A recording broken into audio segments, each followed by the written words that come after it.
question I want to start off with is what inspired you guys or like us guys to start unconventional norms, like specifically for each person, because I know each of us started it for a different reason. So I can share. I can share Yeah, because you can share. I got an idea There you go. already. So uh, if you guys don't know, my name's Ethan. And I wanted to. I wanted to be in unconventional norms because I wanted to hear the stories of different people. I like getting to know people from all different walks of life, and so I wanted to join unconventional norms to do more listening than talking, if that makes sense. I wanted to hear what people have to say.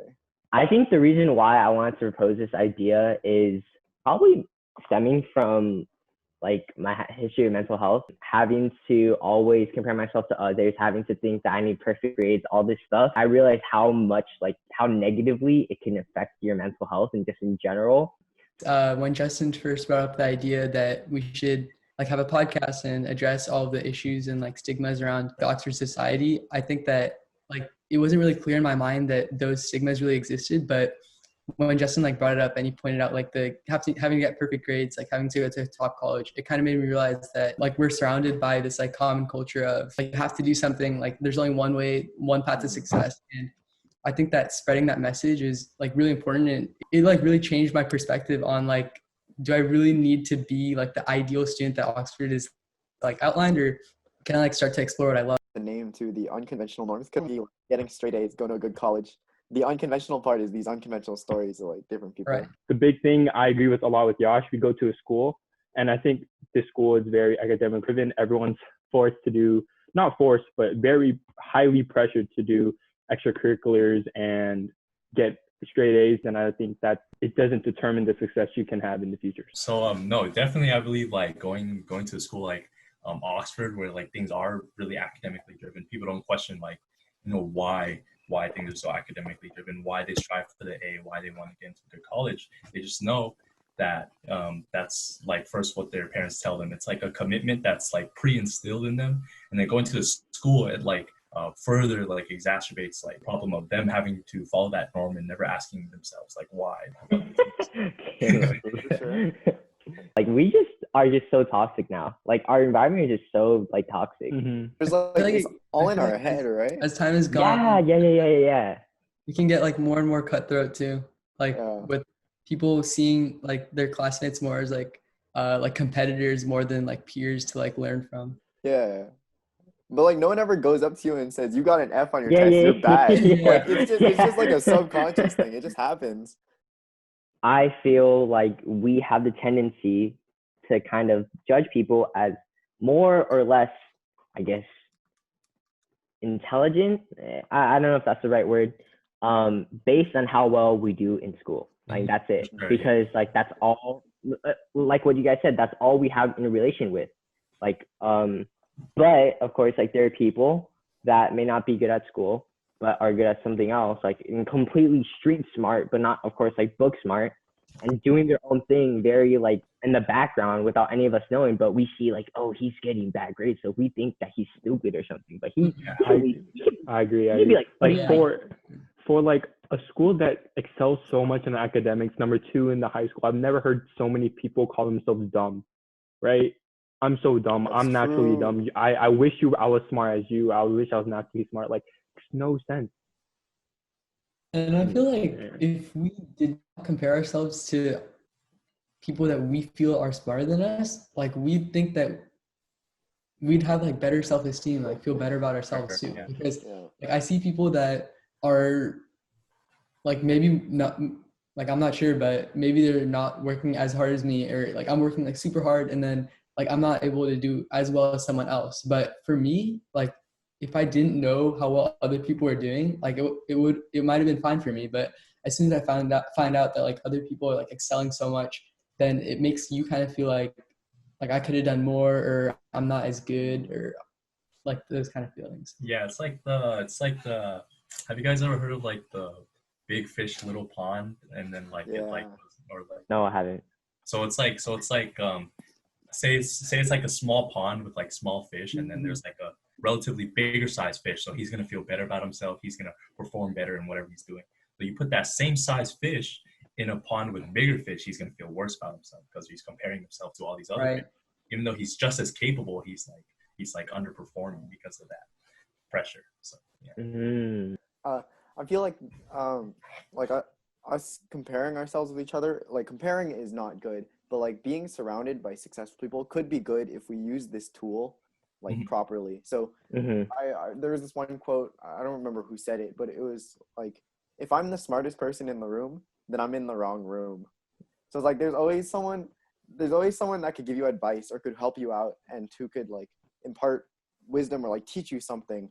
But I feel like we don't take advantage of that. Instead, we just see, oh, they're better than me. I'm not going to be as good as them. Rather than saying, oh, they're better than me. How can I learn from them? Or like, what can I take away from them? It's like trying to fix your mindset more into like a growth mindset instead of staying. And so Justin Lin said that how are you guys building systems and workflows to make work easier and keep yourself accountable? So I think sometime around like January, February, or March, I began like building a schedule for myself and like dividing it up in ways where it's like a bunch of small victories, right? A bunch of small victories for you to build mental toughness and consistency. Exactly.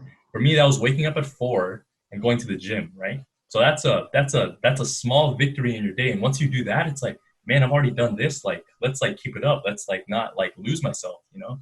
Let's keep it going. And so as that like builds up every single day, for you to not do that, it's gonna feel evil. You're gonna feel evil skipping a day going to the gym. You're gonna feel evil like not doing your homework in the time where you designated it. It's like kind of losing your way, kind of like Ethan was talking about. And going off of your like what you talked about, like, oh, I woke up at 4, that's a goal I myself that I should be happy about. It's like, I don't do this, as you can see in the background, but making your bed. To be honest, I really never got that, but like hearing other people say like, hey, starting off your day with with you finishing a goal, it's going to allow you to, regardless of whether you're motivated, tired, whatever, starting that goal is going to give you the satisfaction of, hey, I want this satisfaction feeling over and over again. So let me just continue to accomplish the goals I have today. Yeah, it's like setting the tone for accountability, where you're telling yourself that you're going to do this and you're actually going to do it. You know, you're setting the tone for all the decisions and actions that you're going to do throughout the day. And it's like one thing that Richard Yu says, it's like how you do one thing is how you do everything. So how you make your bed, you say you're going to make your bed and you actually do it. How you do that is how you're going to work out. You say you're going to work out, then you do it. And how you do that is how you do homework, how you practice in volleyball. You say you're going to work hard and you're going to do it. It's setting the tone for accountability, you know, and efficiency. One thing that I found works for me is like actually like writing stuff down, writing your goals down to keep you accountable. So like a lot of the times I feel like when I have the goal just in my head, like even though I know what the goal is, okay, I'm going to go to sleep early every night, it's hard to take it from my head and make it a reality. But when I write it out and say like, okay, every night I'm going to sleep by 11, then it's almost like a binding contract, or like there's this physical reminder here. I dropped the whiteboard. I actually wrote down on a whiteboard, like, no YouTube until after I work out, because I found out that working like YouTube makes me procrastinate on actually working out for like a whole hour. So and that's what I found that worked for me. I think you bring a very, very good point of controlling what you can control. Like, for example, I think we always find the negatives of like, hey, we have a pretty ass culture. Okay, so we can't fix that automatically, right? So what can we do? Like what? And I feel like with that, I feel like especially in ASB, we're like, oh man, it's an ass culture. So you know what? It makes sense that nobody goes to lunch activities. It makes sense that blah blah blah blah. But the real reason is because we become so unmotivated by the fact of how we have a bad culture that we don't, as ASB members or whatever, don't put in the effort to like go out and get more people because we're already so unmotivated. So like you stop becoming solution driven. And so I remember one interesting thing that I heard from Grace Kim from Jaime Kim Foundation. She said, change your corner of the world, right? And then like eventually the world will follow. And so I thought that was like really interesting, because like, wouldn't you want to instead shoot for changing like the entire world instead of just changing like a corner of it? But I think the principle in that was that it's going to take small steps, and you can't change everything like instantly over time. It's going to take small steps, and it's going to take hard work. And so when you're controlling what you can control, obviously if I go out and I post something, or like if I'm like going out to the street and I'm like or I'm like literally trying to change every single person's mind, it's not going to work because I don't have that much influence over every single person in the world. Now, what I can do is someone that I do already have a lot of trust and influence with, I change their mind. And maybe they can go change another person's mind, and those people can change the other person's mind. And so it's changing, like, you're changing a small corner, and like eventually it's going to spread. Instead of trying to like deal with like a massive problem that you literally have no control over because you're just not capable. You don't have the influence yet. Mm-hmm. And Yeah, I think that example just covered setting small goals and achieving them, having like an open mindset, organic interaction is the way to create change. And like everything we just talked about was just completely summed up in that. So change. So and so the opposite of that would be like, I guess in a way, complaining, because you have to every time you try and do something and have an impact like that, you have to evaluate like the probability of it actually happening. And if it's like really low, or if it's like impossible, like you can't control it. If you keep trying, you're controlling something that you cannot control, you know? And so instead you have to like really build up into like the easy means to justify the kind of intentions that you already have. And then like eventually it's going to build up. Where do you guys think you draw the line between like relaxing and then being lazy about something? Ooh, that's crazy. For me, I thought about this a little bit like during quarantine, because I was listening to Joel Marion's podcast, and he's talking about how during this time you should be really productive. You should be getting a step ahead of everyone coming out of quarantine, all like a step ahead instead of waiting for normal life to come back. But I think the idea of laziness and being like relaxing is in the eye of the beholder. So if you think that you should be productive in this time, that you feel pressured to do something like research colleges or do SAT prep, then you're going to feel bad by relaxing and watching shows. But if you, in your head you think that, oh, I want to watch this show because I want to relax, then you'll feel comfortable. Yeah. So does that mean that laziness stems from like having a goal, but then you like not doing what you're supposed to kind of get there? Exactly. That's how I view it. Yeah. I think or like to build off that analogy, it would be like if you're procrastinating on an assignment and then you just keep like watching YouTube, you're like, I don't want to do that assignment, then that's like laziness. But if you say, no, I'm gonna spend an hour doing whatever, like, I don't know, watching TV or like playing video games or something, and then after that I'm gonna spend an hour doing the assignment, then that's no longer laziness. You laid out your plan, and like you're like you're deliberately relaxing during that. Right. And I get you. I don't know about you guys, but I know that when I put my mind to like, oh, for the next hour I'm gonna be productive and get like a lot of work done, and then I find myself like slacking off, like not like really being productive, I kind of feel like guilty about it because I'm like, well, I should be doing this, but I'm not doing it. So do you guys like feel the same way? Or? Yeah. I get you. What like Ethan said about like laying out like time for relaxation, because relaxation is, it's like important to, get your mind in a good state for yourself to be as productive as you can when you work. But for me, like, I'm lazy when I start like avoiding my work. It's like relaxing to try and avoid your work instead of like setting time so that you can like refresh your brain to go back to it. So like, I guess when it becomes a method of like, or like a scapegoat to like try and avoid your work, that's when it becomes lazy. This is about mental health. Do you guys think that going to a therapist makes you weak? No. Nope. No, but I know it's like extremely stigmatized, and in a way, like when you go see a therapist, like you think to yourself, it's like, I lost the fight, I lost the fight. Like, look at me, like I'm like worse than my peers because I have to go see a therapist. That's just the beginning of the uphill battle, though. That's how you're like cultivating like your want to change what you've identified. No. Nope. No, but I know it's like extremely stigmatized, and in a way, like when you go see a therapist, like you think to yourself, it's like, I lost the fight, I lost the fight. Like, look at me, like I'm like worse than my peers because I have to go see a therapist. That's just the beginning of the uphill battle, though.